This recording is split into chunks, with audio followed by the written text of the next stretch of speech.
प्रभाता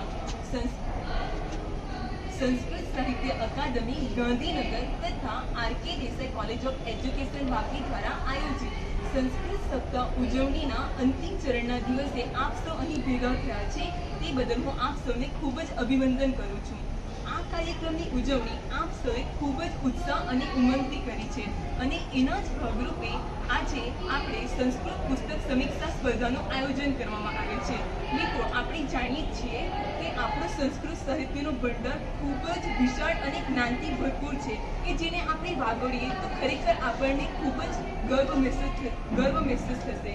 આપણું સંસ્કૃત સાહિત્ય વેદો, ઉપનિષદો, મહાકાવ્ય, ગ્રંથો વગેરેથી સમૃદ્ધ છે અને આજના 21મી સદીના વિદ્યાર્થીઓને સંસ્કૃત સાહિત્યના જ્ઞાનનું મહત્વ સમજાય એ માટે સંસ્કૃત સપ્તાહ ઉજવણી નિમિત્તે સંસ્કૃત પુસ્તક સમીક્ષાનું આયોજન કરવામાં આવે છે। તો હું સૌપ્રથમ રામાયણ પુસ્તકની સમીક્ષા આપણી સમક્ષ રજૂ કરવા આવેલ જીલ દેસાઈ।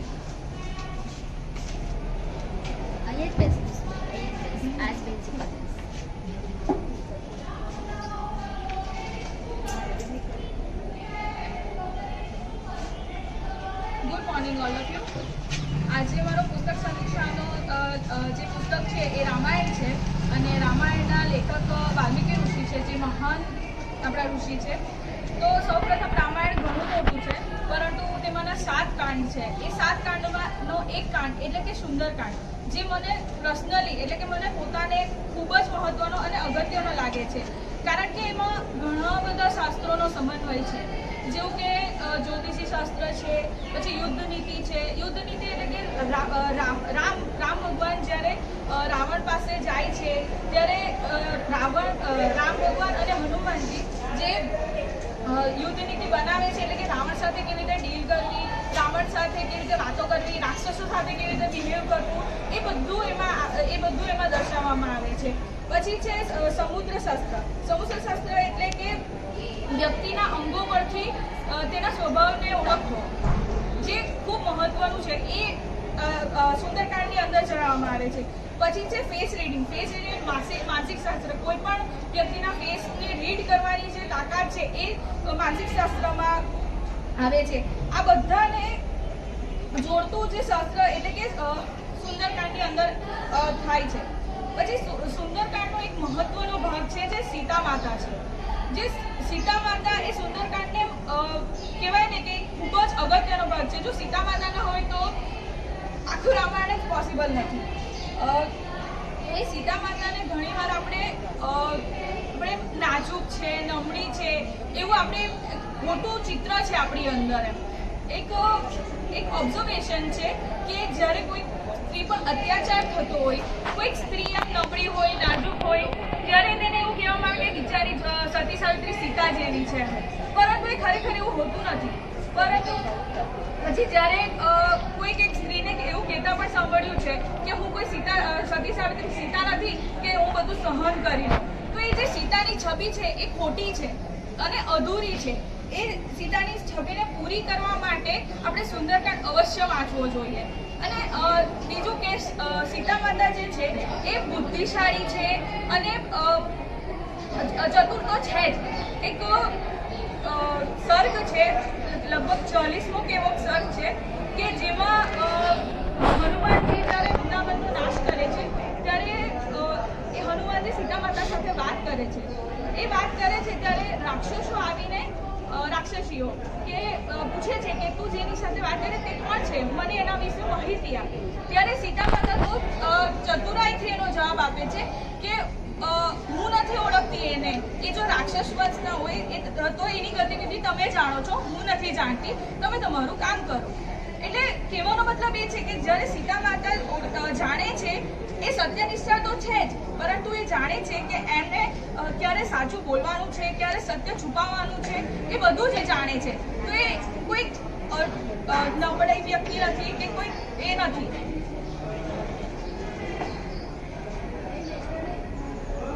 પછી જ્યારે આગળ જાય છે ત્યારે હનુમાનજી વૃંદાવનનો નાશ કરે છે ત્યારે આપણે પણ એવું વિચારે છે અને લંકાવાસીઓ પણ એવું વિચારે છે કે એ વાનર છે તો એ વાનરની પ્રવૃત્તિ છે એક જાતની કે તે આવું ધમાલ મસ્તી કરે છે અને ધમાલ મચાવે છે, પરંતુ ખરેખર એવું હોતું નથી. કારણ કે જ્યારે એ હનુમાનજીની યુદ્ધ નીતિ હોય છે કે જ્યારે આવું કરશે ત્યારે રાવણની એટલે કે જ્યારે તમે યુદ્ધ કરવા જાઓ છો ત્યારે તેની સામેવાળાની સેના કેટલી છે, તેનામાં શું શક્તિ છે, તેની પાસે શું શસ્ત્ર અસ્ત્ર કે જે કંઈ પણ છે તેની આગળથી આપણે માહિતી મેળવવી ઇમ્પોર્ટન્ટ થઈ જાય છે.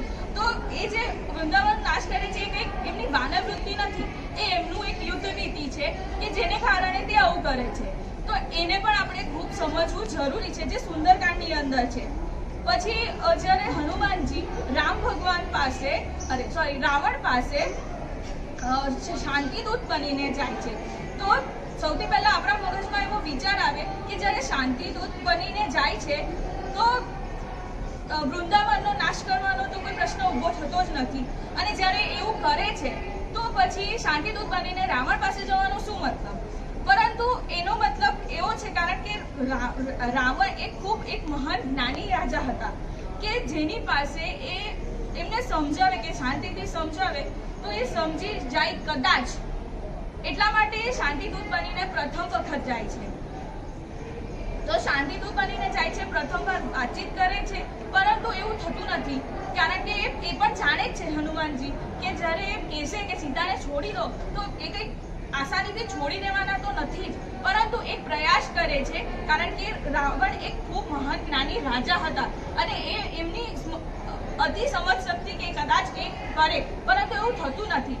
એટલા માટે જ્યારે હનુમાનજી જે છે તે શામ દામ દંડ ભેદમાંની જે દંડ નીતિ અપનાવે છે એ જોઈને પણ આપણને કદાચ એવો વિચાર થાય કે શામ દામ દંડ ભેદમાંથી કેમ દંડની જ નીતિ અપનાવે છે. તો શામ એટલે કે એમને શાંતિથી સમજાવી દીધું પણ સમજાવવાનો કોઈ મતલબ થયો નહીં. અને દામમાં રાવણ એટલો ચતુર રાજા હતો કે જેણે પોતાના સૈનિકો રાક્ષસો મંત્રીઓ એને ધનથી એટલા બધા ભરપૂર કરી દીધા હતા કે એ લોકો હનુમાનજી જો એને લાલચ આપે તો એ કોઈ લાલચમાં આવે એવું લાગતું ન હતું. એટલે હનુમાનજીને પહેલેથી ખબર જ હતી એટલે અને ભેદની નીતિ અપનાવવાનો કોઈ અર્થ હતો નહીં, એટલા માટે એમણે દંડની નીતિ અપનાવી અને એ દંડની નીતિથી જ એમણે યુદ્ધ કર્યું. અને ત્યાર પછી રાવણને પોતાના પર એટલું બધું ઘમંડ હતું કે તેણે હનુમાનજીની પૂંછડીને સળગાવવાનો પ્રયત્ન કર્યો અને એ પૂંછડી સળગાવીને પછી એમણે જાણી લીધું એટલી વારમાં રાવણે કે આ કોઈ મામૂલી વાનર નથી, કે આ કોઈક અદ્ભુત પ્રતિભાશાળી પાત્ર છે. તો એના માટે ત્યાર પછી એમણે પૂંછડી સળગાવી, ત્યાર પછી એમણે આખી લંકાનું દહન કરી દીધું અને આખી લંકાને સળગાવી નાખી.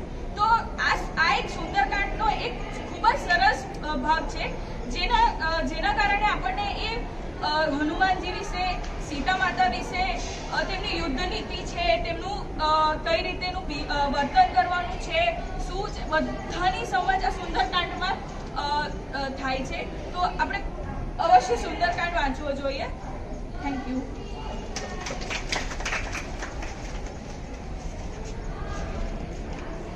આભાર જીલ દેસાઈ, ખૂબ જ સરસ. હવે આપણી સમક્ષ મહાકવિ ભભૂતિ રચિત મહાવીર ચરિત્ર આપ સૌની સમક્ષ રજૂ કરવા આવી રહેલ છે. અભિષેક.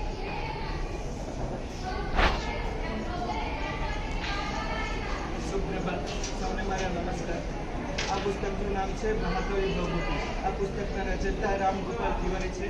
આ પુસ્તકની કિંમત 280 રૂપિયા છે. આ પુસ્તકના કુલ 407 પાનાઓ આવેલા છે. આ પુસ્તકના પ્રથમ બુક પર મહાકવિ ભભૂતિનું સુંદર એવું રંગીન ચિત્ર આપેલું છે.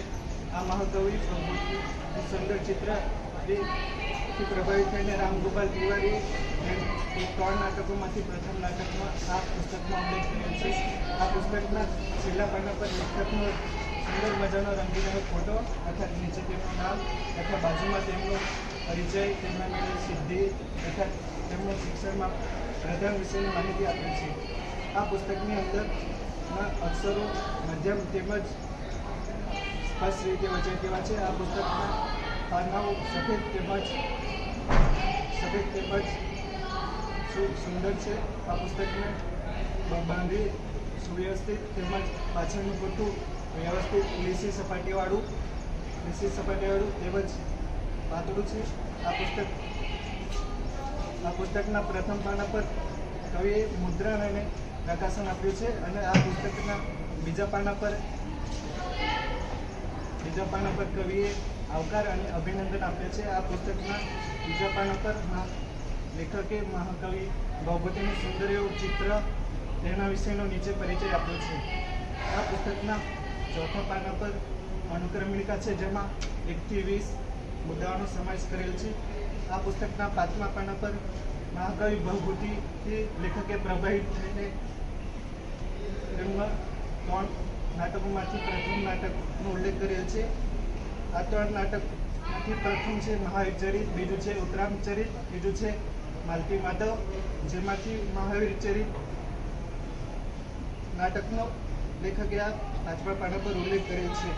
મહાવીર ચરિતમાં લેખક કુલ 7 વિભાગોમાં વહેંચેલું છે.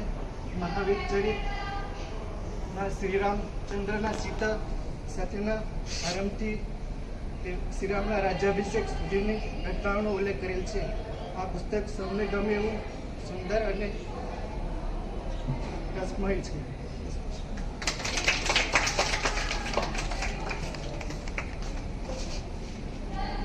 આભાર અભિષેક પટેલ. હવે આપણી સમક્ષ હર્ષ ચરિત્ર પુસ્તકની સમીક્ષા રજૂ કરવા આવી રહ્યો છે ગોડી હેતલ જસવંતભાઈ.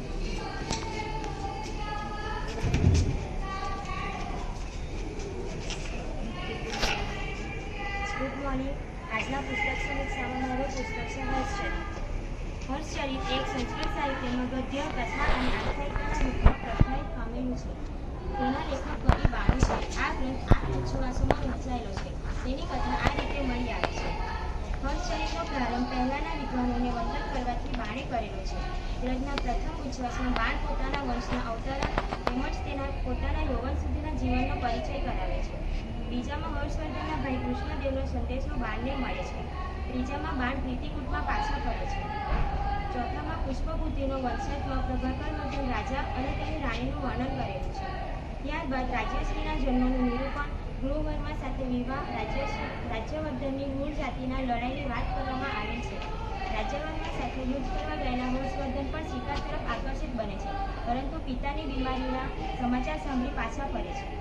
ત્યાર પછી પ્રભાકરવર્ધનનું મરણ, હર્ષની માતાનો આત્મઘાત જેવા પ્રસંગો નિરૂપેલા છે. શોકાતુર બનેલ રાજ્યવર્ધન રાજ્ય વહીવટની જવાબદારી હર્ષને સોંપે છે. ત્યારબાદ હર્ષના દિગ્વિજયનું વર્ણન કરવામાં આવ્યું છે. ત્યારબાદ કારાવાસમાંથી નાસી છૂટેલી પોતાની બહેન રાજ્યશ્રીની શોધ કરાવે છે.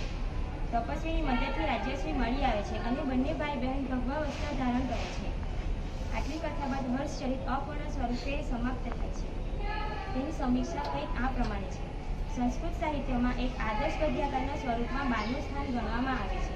હર્ષચરિત અનેક રીતે મહત્વનું સ્થાન ધરાવે છે. આ ગ્રંથ ઐતિહાસિક દસ્તાવેજ સમાન છે, કારણ કે સંસ્કૃત સાહિત્યના કવિઓ પોતાના વ્યક્તિગત જીવનનો પરિચય આપતા નથી, પરંતુ એ માટે તેમનો સમય નક્કી કરવો મુશ્કેલ થઈ જાય છે. જ્યારે હર્ષચરિત દ્વારા બાણ અને બીજા કવિઓના સમય નક્કી કરવાની બાબતમાં આ એક મહત્વનો દસ્તાવેજ બની જાય છે. આ ગ્રંથમાં તે સમયના સમાજનું દર્શન કરાવેલું છે.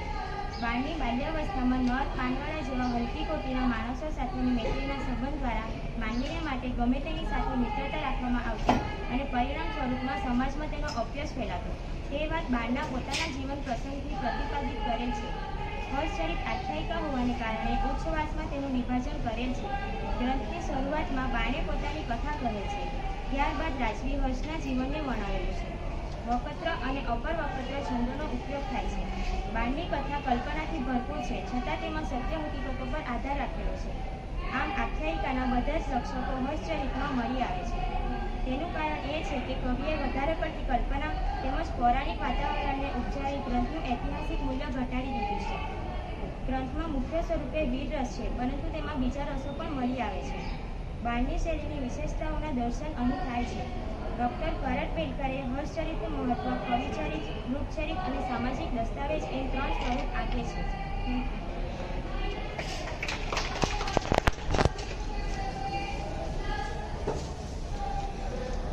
આભાર ગ્રંથ. હવે આપણી સમક્ષ મહાભારત પુસ્તકની સમીક્ષા રજૂ કરવા આવી રહ્યો છે ગોડી આરતી મહેન્દ્રભાઈ.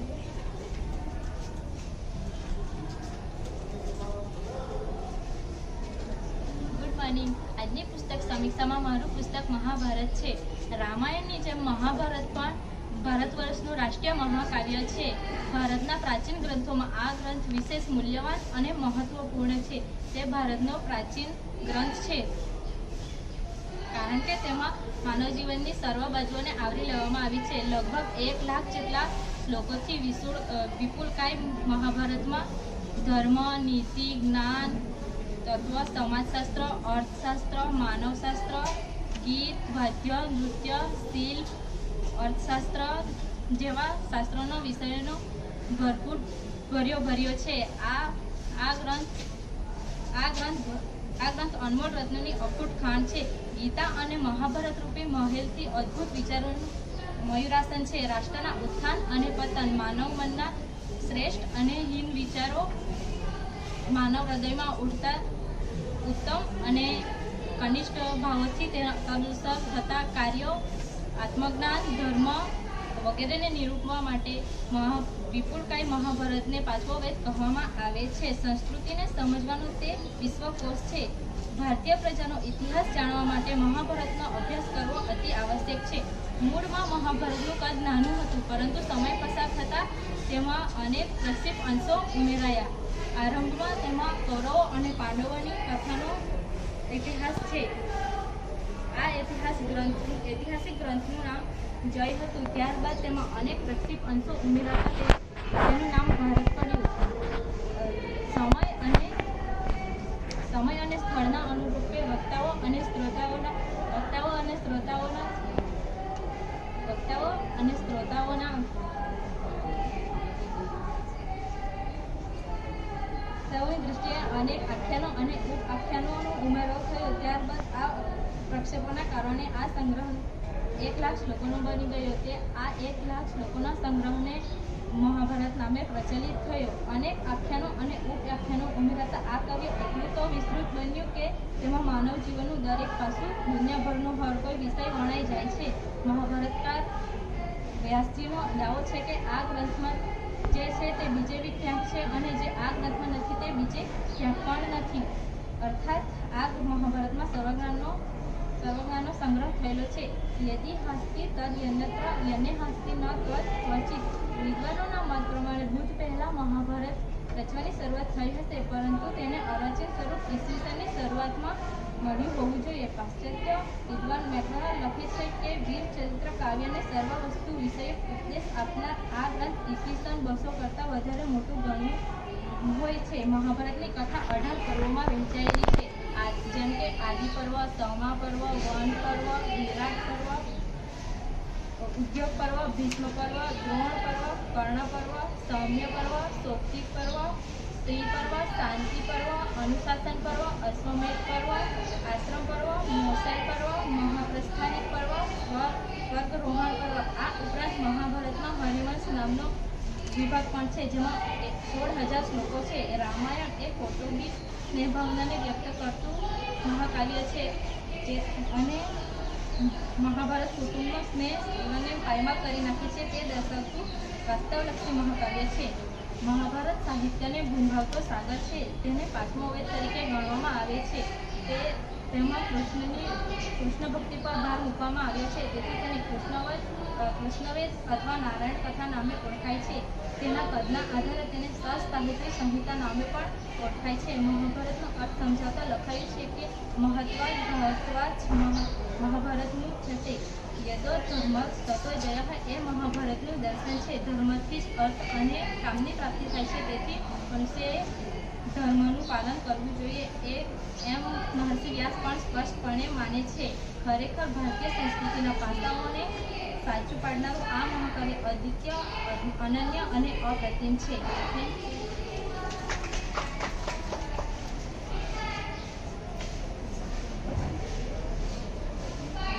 આભાર આરતીબેન. હવે આપની સમક્ષ શ્રીમદ ભગવદ્ ગીતા પુસ્તકની સમીક્ષા રજૂ કરવા આવેલ છે પટેલ દીપ. કાદંબરી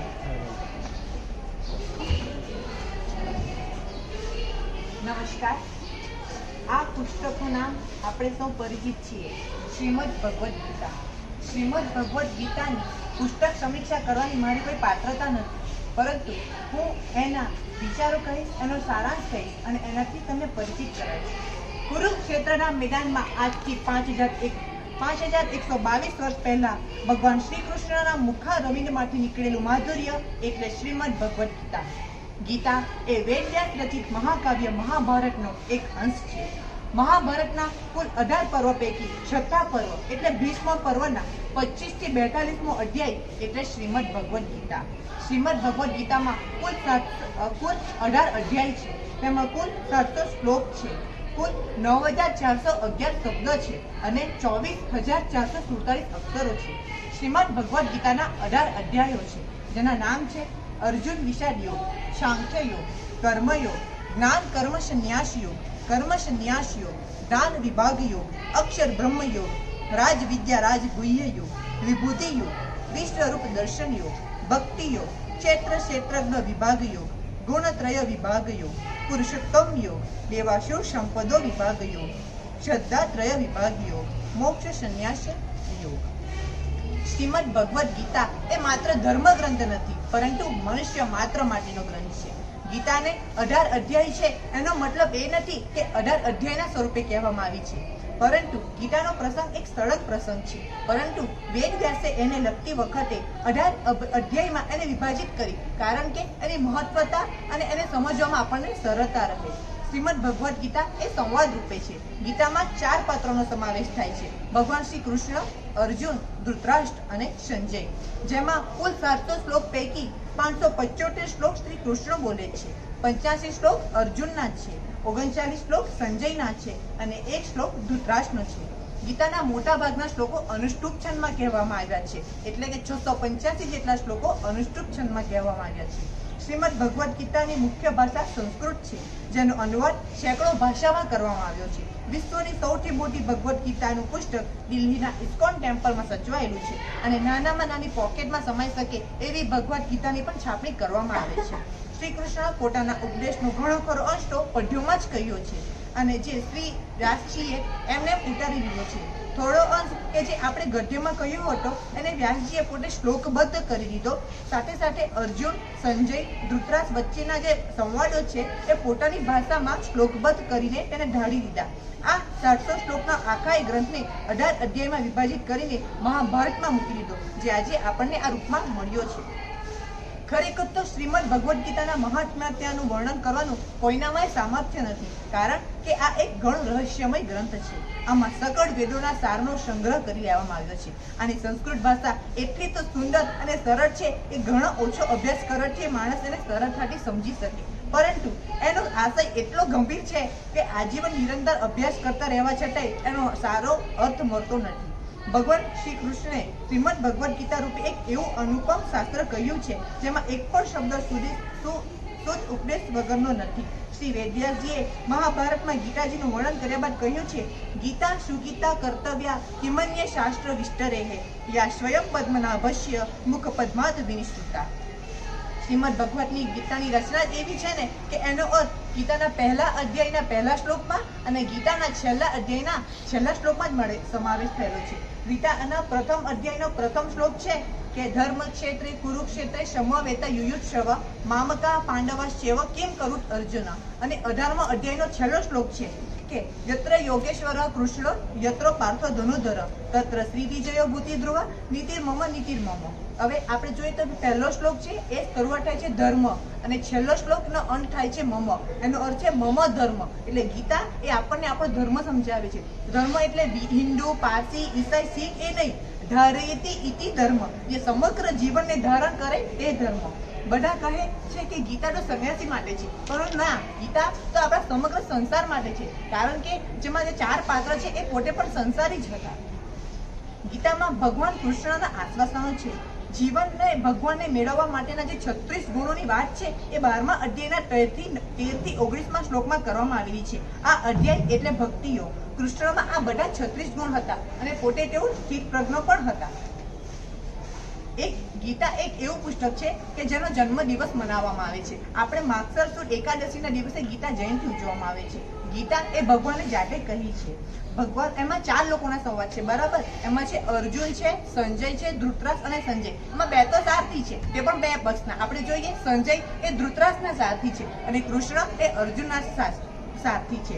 5122 વર્ષ થયા છતાં આજે પણ ગીતાનો એક પણ સિદ્ધાંતનું ખંડન કોઈ કરી નથી શક્યું.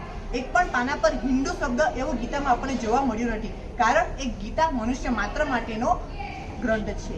અધ્યાયના અંતે પુસ્તિકાઓ આવેલી છે. એમાં છે કે ઓમ તત્સરિતિ શ્રીમદ ભગવદ ગીતા સુપનિષદ સુબ્રહ્મ વિદ્યાયમ યોગ શાસ્ત્રે શ્રી કૃષ્ણ અર્જુન સંવાદ. હવે ધારો કે પ્રથમ અધ્યાય છે તો અર્જુન વિષાદ યોગ નામક પ્રથમ અધ્યાય. તો આમાં છે આપણે 2 શબ્દ જોવા મળ્યા. એ છે બ્રહ્મ વિદ્યા અને યોગ શાસ્ત્ર. ગીતા આપણે શાનું જ્ઞાન આપે છે? બ્રહ્મ વિદ્યાનું જ્ઞાન આપે છે અને યોગ શાસ્ત્રનું જ્ઞાન આપે. જે વાતમાં આપણે જીવનમાં પ્રેક્ટિકલ કરી શકાય એને જ આપણે યોગ કહીએ છીએ. ગીતામાં ગાણિતિક મહત્વ પણ વધારે છે, તે આપણે જોઈએ. મહાભારતના કુલ પર્વ છે 18. ગીતાના અધ્યાય છે 18.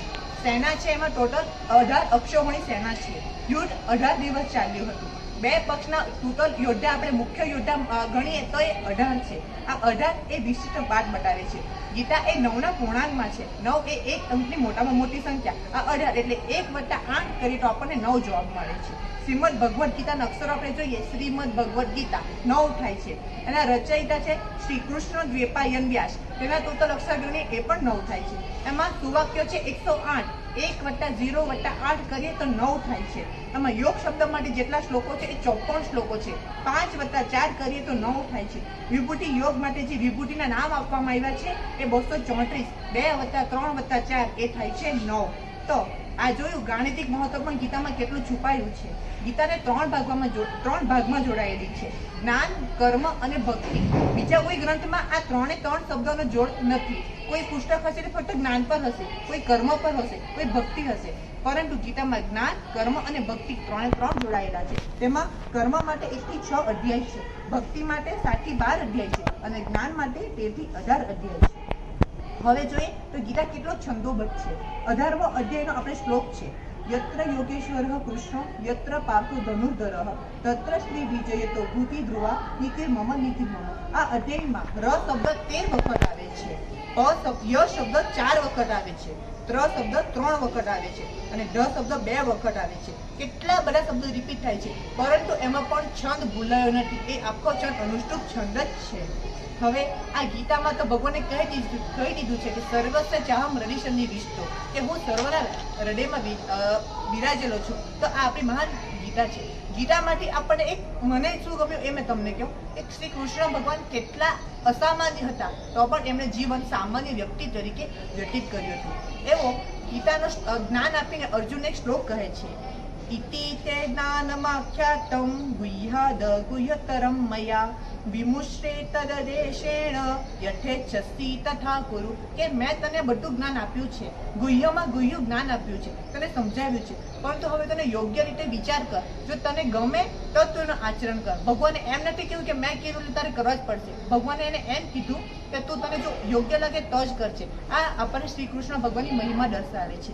અને એક બીજું છે કે અર્જુન ભગવાન કેટલા અસામાન્ય હતા. આપણે જોઈએ કે શ્રી કૃષ્ણના નજીકના મિત્ર અર્જુન એ અર્જુનની સાથે રહેતા હતા, તો પણ અર્જુનને ખબર ના પડી કે શ્રી કૃષ્ણ ભગવાન છે.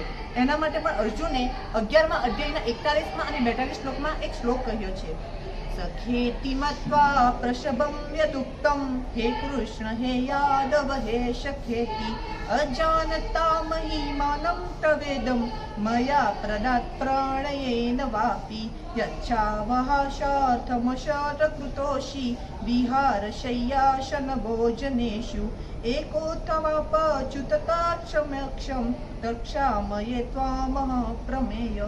કે હું તમારા પ્રભાવને જાણી ન શક્યો, તેથી કદાચ ભૂલમાં તમને માંથી હે સખા, હે માધવ, હે કૃષ્ણ કહેવાયું હોય તો મને માફ કરજો. હું તમારા આ રૂપને જોઈ ન શક્યો. જો મારાથી તમારી સાથે એક થાળીમાં ભોજન કરાયું હોય, એક સૈયા પર સાથે સુવાઈ ગયું હોય, એક ઝરણા કે તળાવમાં નવાઈ ગયું હોય તો ભગવાન મને માફ કરજો. તો આ છે અર્જુનની મહાનતા અને આ છે કૃષ્ણની મહાનતા અને આ છે આપણી ભગવદ્ ગીતા.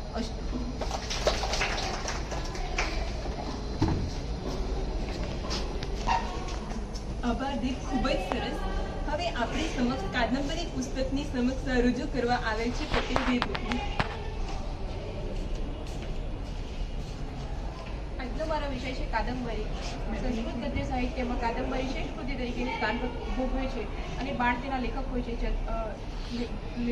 છે. આ ગ્રંથમાં ચંદ્રપીઠ અને પુત્રિકા ત્રણ જન્મની કથા નિરૂપવામાં આવે છે. ચંદ્રમાં ચંદ્રપીઠ અને શુદ્ર આ ત્રણ એક જ હોય છે. ચંદ્રમાં શુદ્ધ અશુભ પુંડરીક અને રેશમપાન પણ એક જ હોય છે. આ ગ્રંથની કથા આ રીતે મળી આવે છે. કથાનો સાર. કથાના પૂર્વ ભાગ અને ઉત્તર ભાગ એમ બે સ્વરૂપે મળી આવે છે. પૂર્વ ભાગમાં વિદિશાના રાજા તેના પ્રભાવનું વર્ણન કરવામાં આવે છે અને તેના દરબારમાં એક ચાંડાળ કન્યા રેશમપાયણ નામના શુકને લઈને આવે છે. રેશમપાયણ નામના શુકને લઈને આવે છે અને શુકને લઈને આવે છે અને તે માનવીની વાણીમાં વાત કરી લોકોના મનોરંજન પૂરા પાડે છે. વાણીમાં વાત કરે છે. તેમાં જાંબલી ઋષિ દ્વારા મળેલ ચંદ્રપીઠ અને મિત્ર તેમના વેશમપાયણની કથા કરવામાં આવે છે. કિન્નર મિથુનનો અનુસંધાનનો અર્થજ મળી આવે છે. સરોવરના સદરથી તે પ્રભાવિત થઈ જાય છે અને તે સરોવરથી પ્રભાવિત થઈ જાય છે. સંગીતનો અવાજ સાંભળી તે આકર્ષિત બની જાય છે. શંકરની સંગીતની આરાધના કરવી મહાશ્વેતા પોતાના જીવનમાં પ્રસંગોનું નિરૂપણ કરતા અને પુંડરીક સાથે પ્રણયની વાતો કરી તેનું થયેલું અવસાન જણાવે છે. સાથે પોતાની સખી કાદંબરીનો ચંદ્રપીઠનો પરિચય કરાવે છે. બંને વચ્ચે આકર્ષણ ઉત્પન્ન થાય છે, પરંતુ પ્રણય સફળ જતા તે પોતાની રાજધાની ઉજ્જૈન તરફ પાછા ફરી જાય છે. પત્રલેખા પાસે કાદંબરીની માહિતી મેળવે છે અને સુખનો અનુભવ કરે છે. આટલી કથા પૂર્વ ભાગમાં મળી આવે છે. ઉત્તર ભાગમાં કથા ચંદ્રપીઠ મહાશ્વેતા પાસે પાછા આવે છે અને પોતાના મિત્ર વેશમપાયણની તપસ્વી તે મહાશ્વેતા ક્રોધનું પાત્ર બની જાય છે. પરિણામ સ્વરૂપે તે શાપને કારણે મૃત્યુ પામે છે અને તે બધી વાત કાદંબરીને મરવા માટે તત્પર થઈ જાય છે. પરંતુ આકાશવાણી દ્વારા ચંદ્રપીઠ મૃત સુરક્ષિત રાખવાની સૂચના અપાય છે. તે સમય દરમિયાન કપિજન પોતાના મિત્ર શુક્લ એટલે કે પુંડરીક અથવા વેશમપાયણને શોધવા જાંબલ્ય ઋષિના આશ્રમમાં પહોંચે છે. જાંબલ્ય ઋષિના આશ્રમમાં આવે છે અને આખી કથા જાહેર કરે છે, જેનાથી તે વાતનો ખ્યાલ આવે છે કે ચાંડાળ કન્યા એ પુંડરીકની માતા અને પુંડરીક એ આગલા જન્મનો વેશમપાન હતો અને આ જન્મ પોટપટ બની જાય છે. રાજા સિદ્ધાર્થના આગલા જન્મમાં ચંદ્રપીઠ છે, જ્યારે સ્વયં ભગવાન ચંદ્રમાં પણ હતો. શાપના કારણે પૃથ્વી પર તેમને આવવું પડ્યું હતું. શુક્ર અને શુદ્ર દ્વારા તે પ્રાણનો ત્યાગ કરવામાં આવે છે. ચંદ્રપીઠનું સુરક્ષિત શરીર સજીવન થઈ જાય છે અને તે આકાશમાંથી ઉતરી જાય છે. મહાશ્વેતા પુંડરીક અને ચંદ્રમપીઠ કાદંબરી યુગોનું મિલન થાય છે. સમીક્ષા. કાદંબરી સ્થાન સમગ્ર સંસ્કૃત સાહિત્યમાં ઉચ્ચ કક્ષાનું સ્થાન ગણાવેલ છે. તેમાં ગૌણ કથા આવતી હોવાથી વાર્તાનું વિસ્મરણ ન થાય તે માટે તે સાવધાન રહેવું પડે છે. 3 જન્મના પ્રસંગોનું નિરૂપણ લેખકે ભારતીય સંસ્કૃતિના આધારે પૂર્વજન્મનો પ્રતિપાદિત કરેલો હોય છે તેમ સમજી શકાય છે. છતાં પણ તેમાં જીવનમાં વાસ્તવિકતા, આદરપ્રિયતા, આવકારદાયક જેને પુંડરીકના કક્ષજનની આદર્શ મુનિના સ્વરૂપમાં જાંબલ્યનું વ્યક્તિત્વ કરવામાં આવે છે. આ પ્રમાણે સંસ્કૃત ગદ્યકારોમાં કવિ બાણ, કાદંબરી અને હર્ષચરિતા ગ્રંથે પોતાની વિદ્યુતતા સર્જનકાળનો ખ્યાલ કરાવી શકે છે. ગદ્ય સાહિત્યમાં બાણનું વિશિષ્ટ તેમજ આગવું પ્રદાન કરે છે. ગદ્ય કવિના નિકષમ વદંતી. ગદ્યના કવિની કસોટી કરી તે એકતા પ્રતિસ્થાપિત કરવાનો સમય બતાવે છે.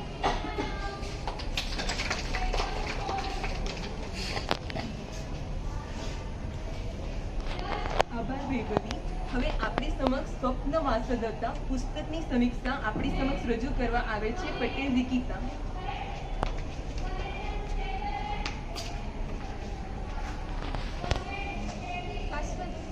સ્વપ્ન વાસદત્તા કૃતિના રચયિતા ભાસ છે, જેની કથાનું વર્ણન આ કૃતિમાં છે. ઉદયન રાજાનો રાજ્ય પાડોશી રાજા આરોની પડાવી લે છે, કારણ કે તે વાસવદત્તામય બની ગયેલો છે.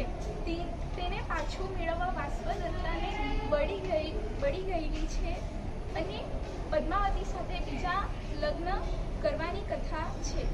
કથાનયન.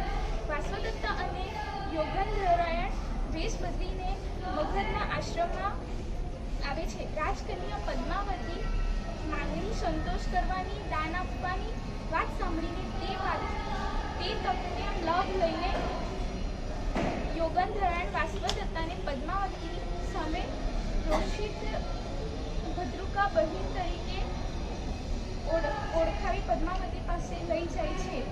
બ્રહ્મચારી દ્વારા આગમાં બળી ગયેલા વાસવદત્તા તથા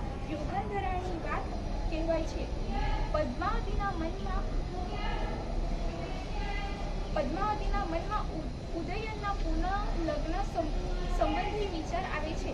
પદ્માવતી વાસવદત્તા સખી જેવા બની જાય છે. ઉદયન પદ્માવતીના વેવિશાળ લગ્ન જલ્દી લેવાના સમાચાર આવે છે. ઉદાસ વાસવદત્તા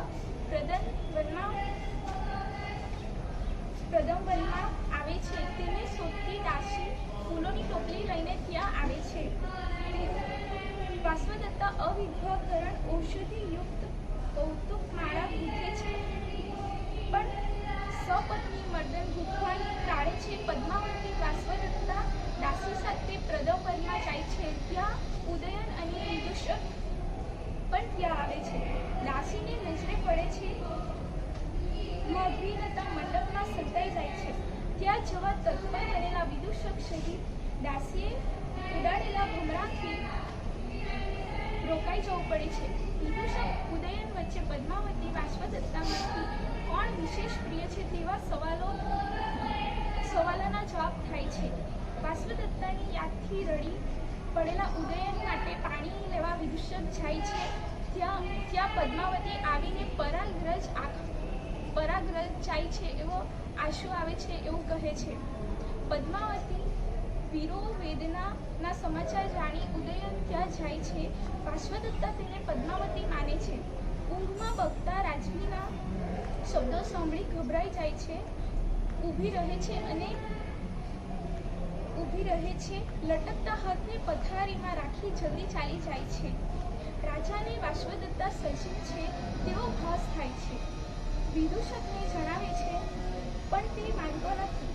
ઉદયન વિજયી બનેલો છે તેવા સમાચાર આવે છે.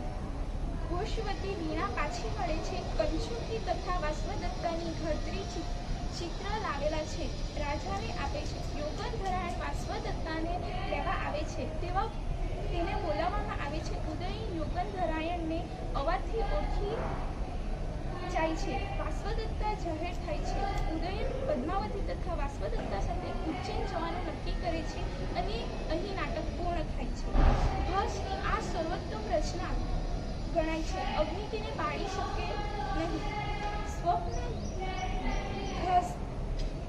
સ્વપ્નઘાસ્વદત્તસ્ય દહકટભુલ્લપાશકઃ ઉક્તિ પ્રચલિત છે. દાંપત્ય પ્રેમ નિરૂપણની સાથોસાથ રાજકીય કથા પણ ચાલે છે. છતાં પણ આને ફિઝિયોલોજિકલ પ્લે રૂપે પ્રસિદ્ધિ મળી છે. વિવિધ પુનઃપ્રાપ્તિના પ્રસંગો બનેલા છે. મરણ પામેલી માનતી વાસવદત્તા તથા ગુમાવેલા રાજ્યને પાછું મળે છે. કથાનો મૂળ બૃહકથામાં જોવા મળે છે. નાટકીય કથામાં ભૌતિક ગતિની અપેક્ષા માનસિક ગતિ ઝડપી બને છે. વાસવદત્તાના મનોમંથનને આબેહૂબ સ્વરૂપે ચરિત્ર કરેલ છે. ઉદયન પણ વાસવદત્તા માટે સાચો પ્રેમ ધરાવે છે, જેના પ્રમાણ સ્વરૂપે સ્વપ્નમાં તેનું દર્શન તથા બોલવામાં આવેલા શબ્દો હા વાસવદત્તે વાસી દેહીને પ્રતિવચનો મળી આવે છે. નાટક સ્થિર તથા સંસ્કારી વાતાવરણની છાપ ઉપસાવે છે. પદ્માવતી વાસવદત્તાના પાત્રોમાં ઉદારતા દર્શન થાય છે. બંનેના માનસમાં ઉદયન સ્વરૂપે પાત્રોના આલેખનમાં હાસ સફળ બનેલા છે. સાથોસાથ પ્રાસાદિકતા, નાટ્યતમ સૌંદર્ય તથા ચારુતાના સંયોગ પણ જણાઈ આવે છે. યોગધરાયણ ભૂમિકા સંક્ષિપ્ત હોવા છતાં મહત્વની બનેલ છે. રાજા ઉદયન પણ તેની કદર કરે છે. કેન્દ્રવર્તી પ્રસંગનું નિરૂપણ કરવાનું સ્વપ્ન વાસવદત્તમ શીર્ષક પણ સાર્થક છે. સંઘર્ષનું તત્વ સામાન્ય સ્વરૂપે જોવા મળે છે. વાસવદત્તામાં ભાસ સફળ બનેલો છે. વિદુષક, ઉદયન, પદ્માવતી, વાસવદત્તા, બ્રહ્મચારી યોગધરાયણ જેવા પાત્રોમાં સંવાદમાં શિષ્ટતા, સરળતા, ભાષાકીય ઔચિત્ય તથા વિચારોની શ્રેષ્ઠતા જાણી શકાય છે. વીર શૃંગાર જેવા રસોથી સાથોસાથ ભાષોભાષઃ વિધાનને સફળ બનાવવા હાસ્યરસ અનુભવવા મળે છે. સમીક્ષકોની આલોચના રૂપે અગ્નિમાં આ નાટકને બળી શક્યો નથી. તેમાં પૂર્ણતાને શ્રી મીડવાના વિધાનુસાર અકૃત્રિમ સાદગી તથા જીવંત નાટક એટલે ભાસ સફળ થવું અનુભવાય છે. પ્રકૃતિના અંગોને પણ ઉચિત માત્રામાં ઉપયોગ કરે છે. છંદ અલંકાર પણ ઉત્તમ સ્વરૂપે યોજેલા છે. આમ વિવિધ સ્વરૂપે સમીક્ષા કરતા સ્વપ્ન વાસ્વદત્તા શ્રેષ્ઠ નાટક છે એમ સ્વીકારવામાં આવે છે.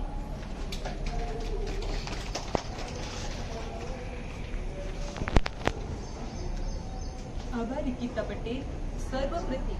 સર્વ પ્રતિસ્પર્ધાએ ખૂબ આભાર. આપ સૌએ ખૂબ જ સરસ રીતે પોતાના વિષય પ્રસ્તુત કર્યા. હવે હું નિર્ણાયક સ્ત્રીઓને પોતાનો નિર્ણય ટૂંક સમયમાં આપ સૌની સમક્ષ રજૂ કરશે.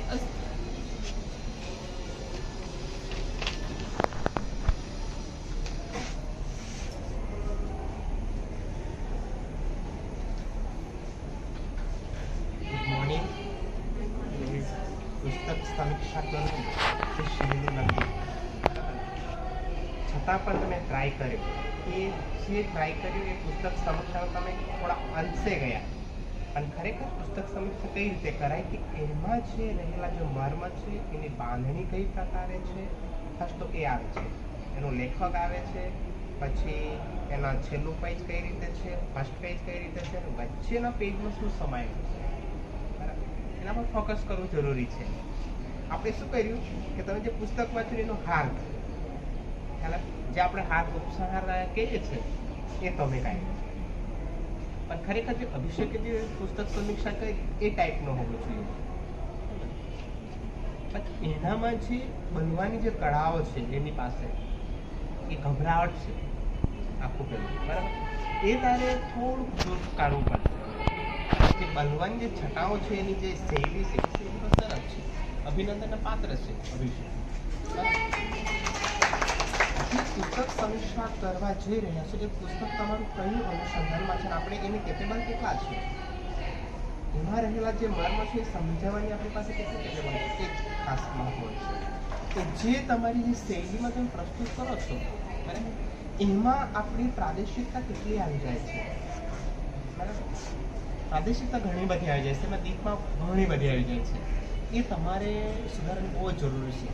એક તમે કે સામાન્ય સ્ટેજ પરથી તમે જો પ્રવચન આપો છો, પણ કાલે ઉઠીને તમે એક વિશિષ્ટ સ્ટેજ પર જઈ શકો છો.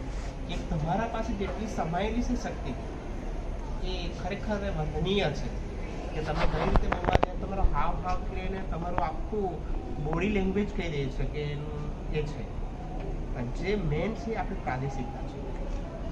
પ્રાદેશિકતા આપણે ક્યાં લઈ જવાનું છે કે આપણે ઘરે હોઈએ, આપણે આજુબાજુ હોઈએ, શિક્ષણ ક્ષેત્રની અંદર ગયા પછી તમારે પ્રાદેશિકતા ટાળવી પડશે. અને આપણે એક લેવલે પહોંચી જઈશું કે પ્રોફેશનલ લેવલે કે ટીચરની લેવલે, ત્યારે જે બાળકોને આપણે શિક્ષણ આપીશું એ શિક્ષણ કઈ રીતે જશે, જેમ આપણે બોલીશું એ જ એનું અનુકરણ કરશે. સામાન્ય આપણને મમ્મી શીખવે છે કે નહીં બેટા આમ આને રોટલી કહેવાય છે, બરાબર, એ રોટલી કહેશે, એ રોટલીને રોટલો નહીં કહેશે. તમારામાં જે ટંડેલ કે જે પટેલો છે એમાં ખાસ કરીને કયો શબ્દ ર અને ટ જ ઉપયોગ થાય છે, બરાબર ને, ર અને ટ જ ઉપયોગ થાય છે.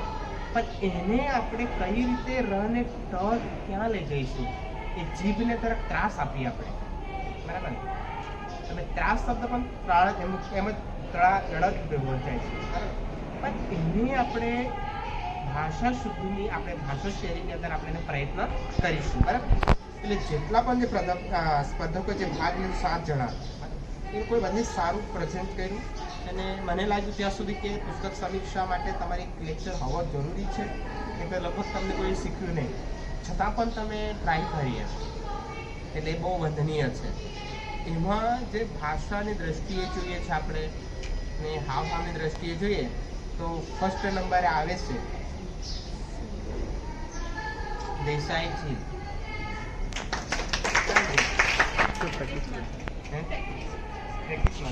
એ ફર્સ્ટ નંબરે જાય છે. અને સેકન્ડ નંબરે આવે છે 2 જણા છે, બરાબર. એમાં 2 જણાનું લીધું છે મેં. પછી 2 જણાને ટ્રોફી આપીશું. જેને વધારે ટ્રોફી મળે છે એ જે સેકન્ડ નંબર અત્યારે આવે છે એને આપણે જોતો કરીશું, બરાબર ને, બરાબર. એમાં સેકન્ડ નંબર 2 જણા છે, એમાં છે આરતી, મેદી અને ગંગા. દીપ ક્યાં માર ખાઈ જાય છે? રજૂઆતની શૈલી, બરાબર ને? એનો હાવભાવ પણ સરસ છે. પછી તમારો ફર્સ્ટ છે, થેન્ક યુ સર. પછી આત્મવિશ્વાસ પણ એનો એકદમ દ્રઢ છે. પણ જે એ રજૂઆત કરે છે એ રજૂઆતની શૈલીમાં માર ખાય છે. એટલે તમારે એમ છે ત્યારે શીખવાનું છે. કેમ કે તમારે વક્તૃત્વ સ્પર્ધા છે, ગમે તે ઇન્ટર કોલેજ પર જાઓ છો ત્યારે એક ખાસ માયનો રાખે છે. એટલા માટે મેં કાપ્યા છે. અને જ્યાં સુધી અમે નહીં કાપીશું ત્યાં સુધી તમને ખ્યાલ નહીં આવશે એને મારી કંઈક જે કચાશ છે એની કચાશ એ મેં તમને કીધું. તમારી રજૂઆતની શૈલી સરસ છે પણ કેવી પ્રાદેશિકતા આવી જાય છે. એ આપણે આ લેવલે આવ્યા પછી પ્રાદેશિકતા આપણે બિલકુલ ચલાવીએ નહીં. એ તમારું માઇક્રો ટીચિંગમાં પણ તમને નડશે, બરાબર? એટલે અત્યારથી સુધારો તો પ્રાદેશિકતા ખૂબ સરસ. ઓકે, નમસ્કાર. સંસ્કૃત સપ્તાહ ઉજવણી અંતર્ગત વિભિન્ન સ્પર્ધાઓનું આયોજન કરવામાં આવ્યું હતું. તેમાં સર્વ તાલીમાર્થીઓએ ખૂબ જ આનંદ અને ઉત્સાહથી ભાગ લીધો હતો અને પોતાનું શ્રેષ્ઠ પ્રદર્શન આપ્યું હતું. તેમાંથી જેમનું શ્રેષ્ઠ પ્રદર્શન હતું તેમને આજે આપણે ઇનામ આપીને સન્માનિત કરીશું. તો સૌપ્રથમ શ્લોકાની સ્પર્ધામાં પ્રથમ ક્રમાંક મેળવે છે દીપ પટેલ. હું આપણી કોલેજના આચાર્ય શ્રી પ્રીતિબેન ચૌહાણને વિજેતાને ઇનામ આપી સન્માનિત કરવા આમંત્રિત કરું છું.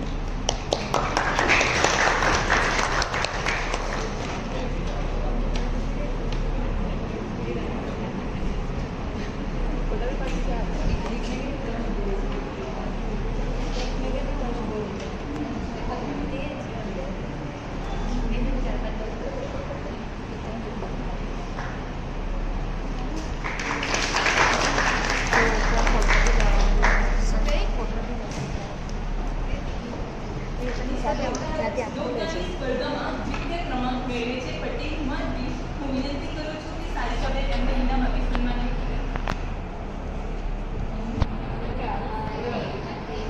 બીજું કોઈ આવી જાઓ.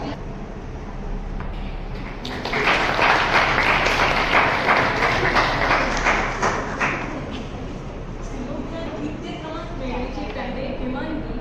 હું પૂજાબેનને વિનંતી કરું છું કે તેઓ ઇનામ આપી સન્માનિત કરે.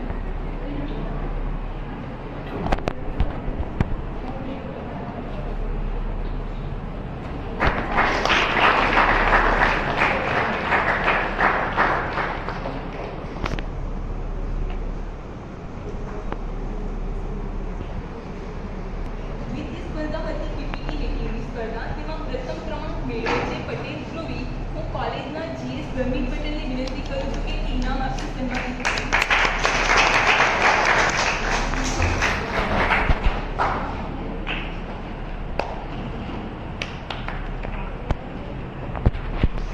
તૃતીય ક્રમાંક મેળવે છે સહાસ ગ્રુપ અને તેના સ્પર્ધકોનું નામ છે વિપલ પટેલ, હેલી પટેલ, મનેશ્રી પટેલ, રશ્મિ પટેલ એન્ડ ભૂમિકા પટેલ.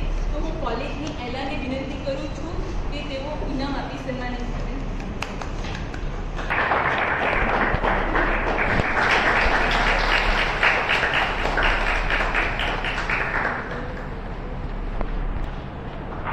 આપણી તૃતીય સ્પર્ધા હતી ક્વિઝ સ્પર્ધા હતી. તેમાં વિજેતા ટીમ વાણવડના સૌથી વધારે ઉત્તર આપી સર્વશ્રેષ્ઠ પ્રદર્શન કરનાર પટેલ દીપ કુમાર. તો હું બારીસરને વિનંતી કરીશ કે તેઓ ઇનામ આપી સન્માનિત કરે.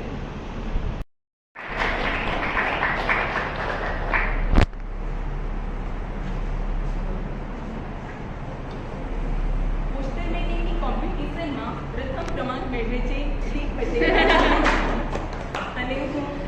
અને હું કવિતા મેમને વિનંતી કરીશ કે તેઓ ઇનામ આપી સન્માનિત કરે. એમનું અક્ષય સરને વિનંતી કરીશ કે તેઓ ઇનામ આપી સન્માનિત કરે.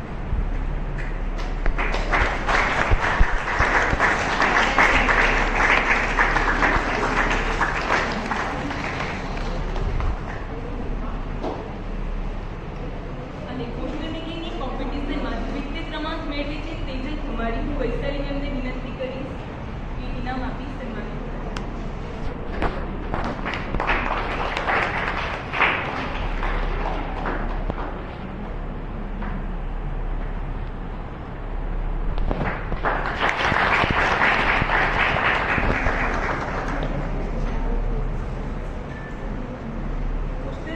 કોમ્પિટિશનમાં તૃતીય ક્રમાંક મેળવે છે મનસ્વી પટેલ. હું વિનીતાને વિનંતી કરીશ કે તેના માટે સન્માનિત કરો.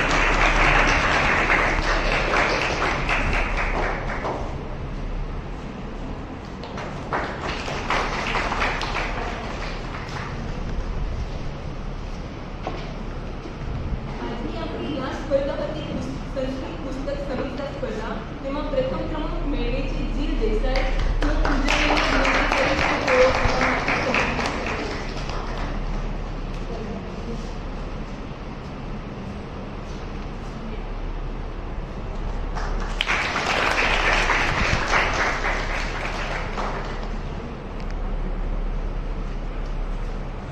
સંસ્કૃત પુસ્તિકા સમીક્ષાની સ્પર્ધામાં દ્વિતીય ક્રમાંક 2 વિદ્યાર્થીઓ મેળવ્યો હતો. તેમાં ગોડી આરતી અને પટેલ. અને હું કવિતા મેમને રિક્વેસ્ટ કરું છું કે તેઓ ઇનામ આપીને સન્માનિત કરે. આરતી અને પટેલ.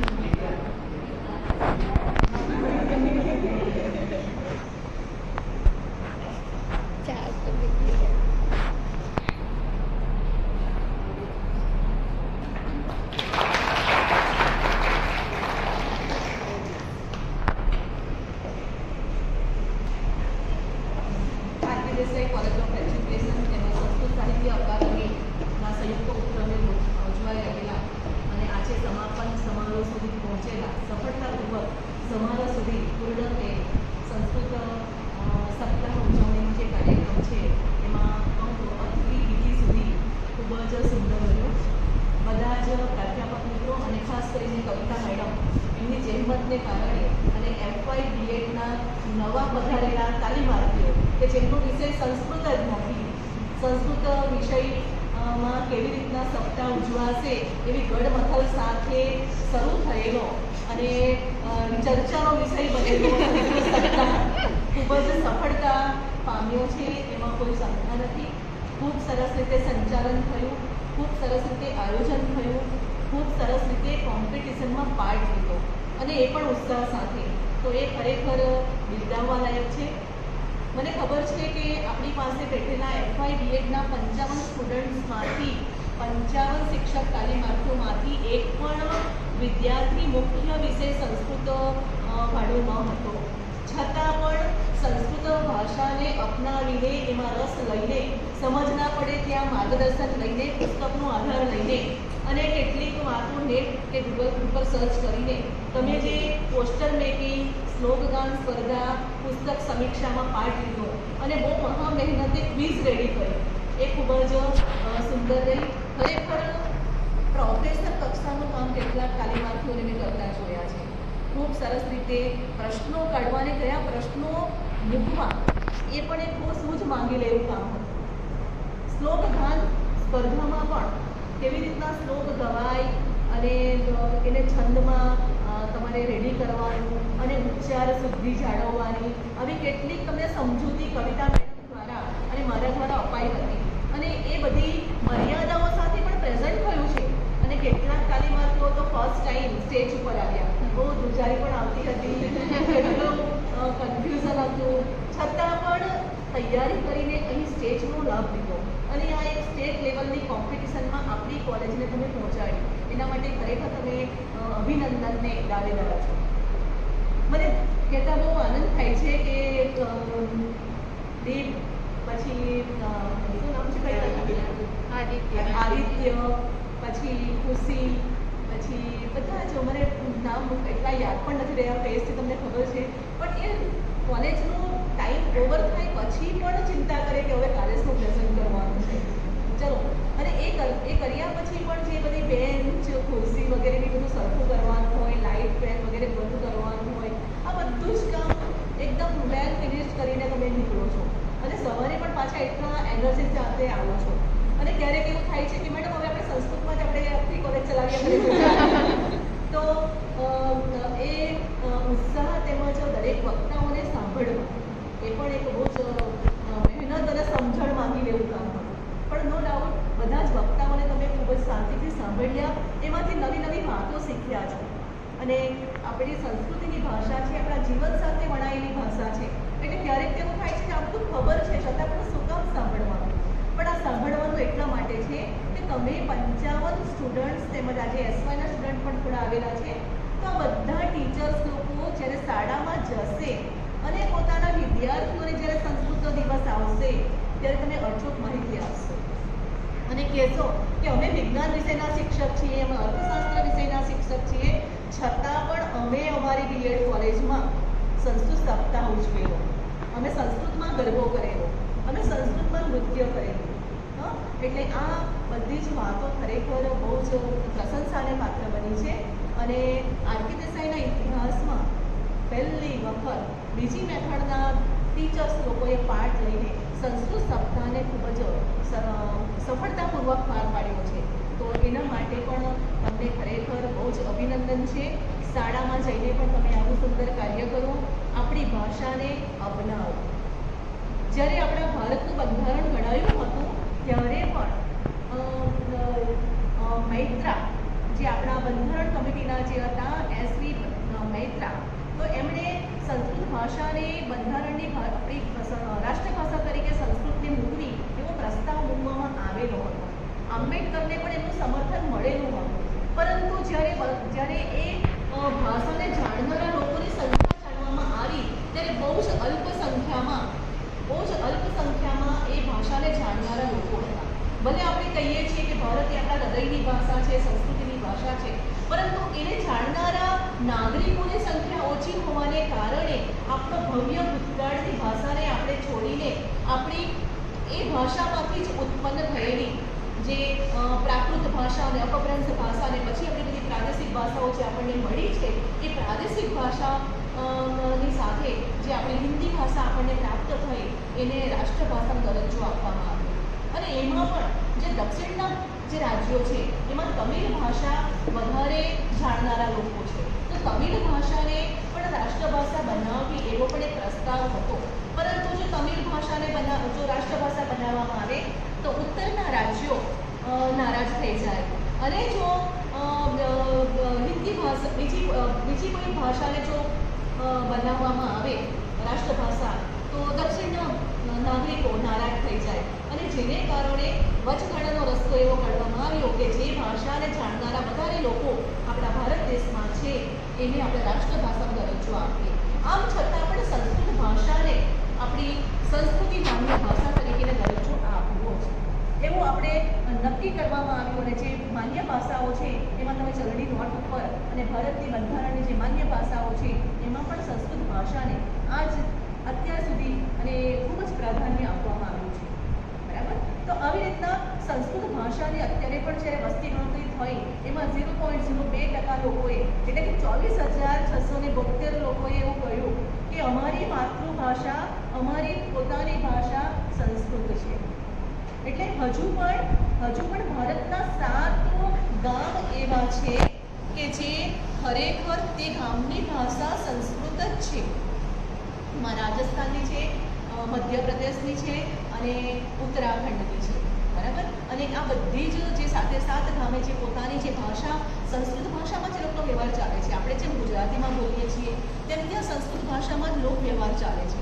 અને એ 7 જે ગામો છે એમાં સંસ્કૃત સંસ્થાન બનાવવા માટેનું પણ એક સંસ્કૃત ભવન નિર્માણ થશે એવું પણ એક આદેશ થઈ ચૂક્યો છે. અને આપણી જ્યારે નવી રાષ્ટ્રીય શિક્ષણ નીતિની વાત આવી છે એમાં ફરી પાછું શિક્ષણવિદોને એવું લાગ્યું છે કે જો હવે આપણે સંસ્કૃત ભાષાને અપનાવીશું નહીં તો આપણે વિશ્વમાં પાછળ પડી જઈશું. અત્યાર સુધીમાં જે ભારત નામના પ્રાપ્ત કરી છે એ માત્ર આપણા ભવ્ય ભૂતકાળ અને સાંસ્કૃતિક વારસાને કારણે છે. અને આ સાંસ્કૃતિક વારસો અને ભૂતકાળ આપણને સંસ્કૃતમાં જ સચવાયેલો છે. જો આપણે ફરીથી આ ભારતીય મૂલ્યોના સંસ્કારોને ફરી ઉજાગર નહીં કરીશું તો આપણું ભારત જે રાષ્ટ્ર છે એને જે વિશ્વગુરુ બનાવવાનું જે સ્વપ્ન છે એ ક્યારેય પણ સાકાર બનાવી શકીશું નહીં. વિશ્વના અન્ય દેશોએ સંસ્કૃત ભાષાને અપનાવી લીધી છે. તમે બીજા દેશમાં જાઓ અને કદાચ ત્યાંના નાગરિક એવું પૂછે કે તમને સંસ્કૃત ભાષા આવડે છે અને જો આપણે ના કહીએ તો ત્યાંના નાગરિક લોકોને આશ્ચર્ય થાય છે. નથી આવડતી તમારા દેશની ભાષા, આટલી સુંદર ભાષા, અને તમને નથી આવડતી, ત્યારે આપણે કેવું પડશે કે આવડે છે પણ અમે ગુજરાતીમાં વાંચીએ છીએ. તો શું આપણે હિન્દીને ગુજરાતીમાં વાંચીએ છીએ, ઇંગ્લિશને ગુજરાતીમાં વાંચીએ છીએ? હા, ઇંગ્લિશનું આપણે કોઈ શેક્સપિયરના નાટકને આપણે ગુજરાતી અનુવાદમાં ભણીએ છીએ? નથી ભણતા. આપણને કહેવામાં આવે કે અભિજ્ઞ શાકુંતલમનો ચોથો શ્લોક છે એ બહુ જ સુંદર છે અને જેને વાંચીને જર્મન કવિ ગેટ નાચ્યો હતો. તો આપણને થવું જોઈએ કે એવું તે શું જર્મન કવિ ગેટે જોયું કે આપણે એ વાંચવું પડે છે. બરાબર છે. મેઘદૂત, વાદળની સાથે સંદેશ, અને એવો તે કેવો સંદેશ કે જેને આધારે કાલિદાસની જયંતિ વસાડના પ્રથમ દિવસે મનાવવામાં આવે. રક્ષાબંધનના દિવસે શા માટે આપણે સંસ્કૃત દિવસ મનાવીએ છીએ આપણને ખબર હોવી જોઈએ. કારણ કે આ બધા આપણા ભલે આપણા વિષય, આપણા જે સબ્જેક્ટ છે તો નોલેજ, આપણે માહિતી મેળવીએ છીએ, નોલેજ નથી મેળવતા. નોલેજ મેળવવા માટે આપણો ઇતિહાસને પડવો પડશે. આયુર્વેદ શાસ્ત્ર ભણવું હોય તો સંસ્કૃતમાં ડોક્યું કરવું પડે છે. એન્જિનિયરિંગ જોવું હોય તો સંસ્કૃતમાં ડોક્યું કરવું પડે છે. કમ્પ્યુટરના જમાનાના માનવીને પણ સંસ્કૃતનો સહારો લેવો પડ્યો છે. નાસામાં જે સાયન્ટિસ્ટ લોકો હોય છે એ લોકો પણ પોતાની નાસા ઇન્સ્ટિટ્યૂટમાં સંસ્કૃત જાણનારા સાહિત્ય શિક્ષણવિદોને સ્થાન આપવામાં આવે છે. રિસર્ચરને ત્યાં સ્થાન આપવામાં આવે છે કે એ લોકો બધા સંસ્કૃતના ગહન પુસ્તકોને વાંચીને એનો અર્થાનુવાદ, ભાવાનુવાદ એને સમજાવે, અને જેને આધારે એને કોઈ વિજ્ઞાનની શોધની કોઈક નવી તક મળી જાય. હા, આઈઆઈટી પછી આઈઆઈએમ આ બધામાં સંસ્કૃતના જાણનારા વિદ્વાનોને સ્થાન આપવામાં આવ્યું છે. ત્યાં નોકરીની તકો છે, પરંતુ આપણે એ સાઈડ નજર દોડાવી નથી. એટલે અત્યારના જે આધુનિક સમયમાં પણ સંસ્કૃત ભાષાનું મહત્ત્વ છે. એના સંસ્કૃતમાં સમાચાર આવે છે, પણ ક્યારેક સાંભળો, મજા આવશે. અત્યારે જ મને 2-3 દિવસ પહેલાં હેપી બર્થડે ટુ યુ એ જે સોંગ છે આપણું, જે ઇંગ્લિશમાં આપણે ક્યારે પણ બર્થડે મનાવાય એટલે આપણે અંગ્રેજી ભાષાનું જે આ ગીત છે, આપણને જે સોંગ છે આપણને યાદ આવી જ જાય, ત્યાં જ ગાવાનું હોય. બરાબર છે. પરંતુ આપણને સંસ્કૃત ભાષામાં પણ એ સાંભળવા મળે છે. બહુ જ વિશ્વ સંસ્કૃત દિવસે જે એક આખી સંસ્કૃત ભારતી સંસ્થા છે એના લોકો સંસ્કૃતના જાણનારા વિદ્વાન પાસે જાય છે અને કહે છે કે ભાવાનુવાદ મને કરી આપો, અને ખૂબ સરસ એ ગીત થઈ ગયું છે. તમે ખાલી તમારા મોબાઈલમાં નેટ ઉપર સર્ચ કરજો, તમને અત્યારના ઘણા બધા ફિલ્મના ગીતોને સંસ્કૃતમાં ટ્રાન્સલેટ કરવામાં આવેલા છે અને સાંભળવાની મજા આવે છે. એના શબ્દો પણ એકદમ સમજાઈ જાય એવા છે. અત્યારે ગયા વર્ષે જ 2019માં અહમ બ્રહ્માસ્મિ એ પિક્ચર પણ આવ્યું છે, અને હવે કદાચ ઘણા બધા ફિલ્મો પણ સંસ્કૃતમાં બનશે એવી બધી ચર્ચાઓ થઈ રહી છે. ઘણા બધી આપણી ગુજરાતી કવિતાઓ પણ સંસ્કૃતમાં ટ્રાન્સલેટ કરવામાં આવી છે. આપણા ગુજરાતી ગરબાઓને સંસ્કૃતમાં ટ્રાન્સલેટ કરવામાં આવ્યા છે, અને તમને જાણીને નવાઈ લાગશે કે વિશ્વના કેટલાય દેશોમાં સંસ્કૃત ગરબા ઉપર ગરબા થાય છે. અને માત્ર સંસ્કૃતની સંસ્થા નહીં, પરંતુ જે આપણા ઘણી બધી એવી બધી સંસ્થાઓ છે કે જે ભારતના કલ્ચરને પ્રાધાન્ય આપે છે. આપણે સ્કૂલોમાં પણ જે આપણે ગરબા કરાવીએ છીએ, નવરાત્રિ ઉત્સવ ગુજરાતની દરેક શાળામાં થાય છે. દરેક શાળામાં થાય છે. આપણે સંસ્કૃતના ગરબો આપણે પોતે ગાતા આવડે તો ઠીક છે, નહીં તો તમે ખાલી બસ સ્પીકર ઉપર તમારો ઓડિયો લગાવશો તો છોકરાઓને પણ નવું જાણવા મળે. મતલબ કે આપણે નવું કંઈક નોલેજ ટ્રાન્સફર કરવા માટે આપણે લોકો આપણને કહે અને ગવર્મેન્ટ આપણને આદેશ આપીને આપણે કરીએ એ વાત ખોટી છે. બરાબર છે. આપણે જ્યારે પણ કાર્યક્રમની શરૂઆત કરવાની, શુભારંભ કરવાનું હોય તો શુભમ કરો તો કલ્યાણમાં આપણે દીપ પ્રાગટ્ય માટે એ જ આપણે બોલીએ છીએ. તો શા માટે આપણે એવું નહીં નક્કી કરી શકીએ કે આપણે સંસ્કૃતમાં જ પ્રાર્થના કરીશું? થઈ શકે. સંસ્કૃતમાં એક દિવસનો પ્રાર્થના થઈ શકે, સંસ્કૃતમાં થોડું થોડું બોલવાનું તો થઈ શકે. તો 8મા 9માના વિદ્યાર્થીઓ જ્યારે ખૂબ સરસ રીતે સંસ્કૃતમાં વાંચી શકતા હોય, બોલી શકતા હોય, આપણે શ્રીમદ ભગવદ્ ગીતાને વાંચી શકતા હોય, તો મને એવું લાગે છે કે આપણે ઘણું બધું વાંચી શકતા છીએ. અને જો આપણને આવડતું જ નહીં હોય, માસ્ટર્સ ડિગ્રી મેળવ્યા પછી પણ, શિક્ષકની ટ્રેનિંગ લીધા પછી પણ, તો મને એવું લાગે છે કે આપણા માટે સૌથી દુઃખજનક વાત હોય છે. એટલે સંસ્કૃત ભાષાનું જ્ઞાન હવે આપણા માટે બહુ જરૂરી બની ગયું છે. બરાબર. હવે તો નવી શિક્ષણ નીતિમાં તમે સંસ્કૃતનો પણ એક કોઈ કોર્સ પણ મૂકવામાં આવશે તો તમે કદાચ તમારે ભણી કરીને વિજ્ઞાનના વિષયની સાથે સર્ટિફિકેટ કોર્સ તમે કરી શકશો. સ્પોકન સંસ્કૃતનો ખૂબ સરસ રીતે આપણે એનો કોર્સ પણ ચાલુ કરી નાખ્યા છે ઘણી બધી જગ્યાએ. આઈઆઈએમમાં મને ખબર છે કે અમદાવાદ આઈઆઈએમમાં અમે જ્યારે વિઝિટ લીધી ત્યારે મને એવું ખબર પડ્યું કે ત્યાં જ્યારે પણ મેનેજમેન્ટના લેક્ચર્સની સ્ટાર્ટ થાય છે ત્યારે રોજનો એક ભગવદ્ ગીતાનો શ્લોક બહાર લખેલો હોય અને વિદ્યાર્થીઓ મોડે કરીને ક્લાસમાં બેસે છે અને એમાંથી એ લોકોને મેનેજમેન્ટના પાઠ શીખવાય છે. એટલે ભગવદ્ ગીતા જે આધ્યાત્મિક ગ્રંથ છે એમાંથી પણ મેનેજમેન્ટ માટેની વાતો, બિઝનેસ માટેની વાતોનું માર્ગદર્શન મળી રહે છે. અને જેને કારણે પણ કદાચ ગાંધીજીઓ આટલા મોટા રાજનીતિ તેમજ સમાજ સેવક હતા છતાં પણ એવું બોલતા હતા કે મને જ્યારે જીવનમાં મૂંઝવણ પડે છે ત્યારે મને ગીતાએ મારો હાથ પકડ્યો છે. બરાબર? એટલે આપણા ખૂબ સુંદર અમૂલ્ય ગ્રંથો છે. રામાયણને માત્ર સિરિયલ જોવા કરતાં પણ એનું જે સૌંદર્ય, ભાષાકીય સૌંદર્ય છે એ માણવા માટે રામાયણને વાંચવું પડે. બરાબર છે? અત્યારે પણ ભવભૂતિ માટેનું કોઈક એક સરસ પુસ્તિકાની વાત કરી હતી, તમે વાત કરી હતી ને, તો એ ભવભૂતિમાં જે ઉત્તરામચરિત વાંચો તો તમારા આંખમાંથી આંસુ પડ્યા વગર રહીને, અને એના માટે એવું કહેવાયું છે કે જો તમે ઉત્તરામચરિત વાંચો અને તમારી આંખમાંથી આંસુ નહીં ફરે તો તમારી આંખ એ આંખ નથી પણ કોળી સમાન છે. અને એ વાત ખરેખર સાચી છે. મને પહેલાં એવું લાગતું હતું કે ના આવું નથી, અને પછી જ્યારે મેં ખરેખર વાંચ્યું ત્યારે આપણને હૃદય ગુજાર્યું. તમે સીતા વિલાપનો પ્રસંગ વાંચો, આપણને ગુજાર્યું. તમે શકુંતલા વિદાયનો પ્રસંગ વાંચો ત્યારે પણ તમે લગ્નનો પ્રસંગ જોશો ને ત્યારે તમને શકુંતલા વિદાય જ યાદ આવશે કે આટલું સરસ વિદાયનું વર્ણન કદાચ વિશ્વના કોઈ પણ સાહિત્યમાં થયું. આપણે પિક્ચરમાં કોઈ ફિલ્મ જોતા હોય, હિન્દી ફિલ્મમાં, અને કોઈ હીરો હિરોઈન અલગ થઈ જાય છે અને રડે છે ને કદાચ આપણી આંખોથી પણ આંસુ પડે છે, પણ કદાચ જો આપણે વધારે ઇન્ટરેસ્ટ લેતા થઈ જઈએ ને તો સાહિત્ય વાંચતા વાંચતા પણ આવા અનુભવ થાય છે. એટલે આપણે તો શિક્ષક કહેવાય અને બેસ્ટ પુસ્તકને આપણા સાથી બનાવવાના છે તો આવા બધા પુસ્તકોનું પણ વાંચન કરવું પડે. અને તમે સમીક્ષાત્મક અધ્યયન તમે રજૂ કર્યું, પુસ્તક સમીક્ષા રજૂ કરી અને એમાં તમે પુસ્તક વિશેની થોડી વાતો રજૂ કરી, પરંતુ આવા પુસ્તકોને એક વાંચવાની જરૂર છે. શા માટે એવું કહેવાયું છે? રામાયણ, મહાભારત બહુ જ મોટા ગ્રંથો છે, પણ ગુજરાતી અનુવાદ પણ વાંચશો ને તો બહુ જ. એટલે સંસ્કૃત સાહિત્યમાં જે ઉત્તમ સાહિત્ય છે એ સાહિત્યનો આધાર લઈને ગુજરાતી, હિન્દીનું સાહિત્ય બન્યું છે, વધારે વિસ્તૃત બન્યું છે, તો એને પણ આપણે સમજવાની જરૂર છે. ઓકે, તો આપણે સંસ્કૃત દિવસના જે આ સુંદર 7 દિવસોની આપણે આજે પૂર્ણાહુતિ કરીએ છીએ. સંસ્કૃત સપ્તાહને આપણે પૂર્ણ થયેલો જાહેર કરીએ છીએ.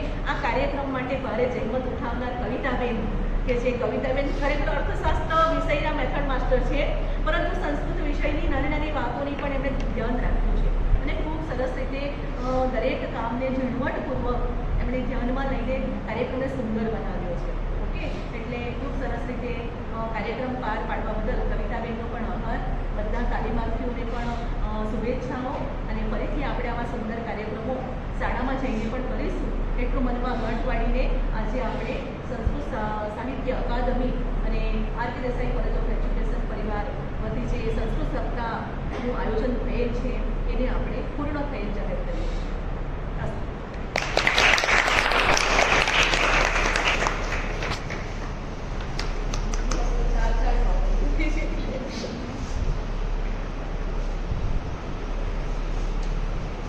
તમારો ફોટો અહીં લેવા હોય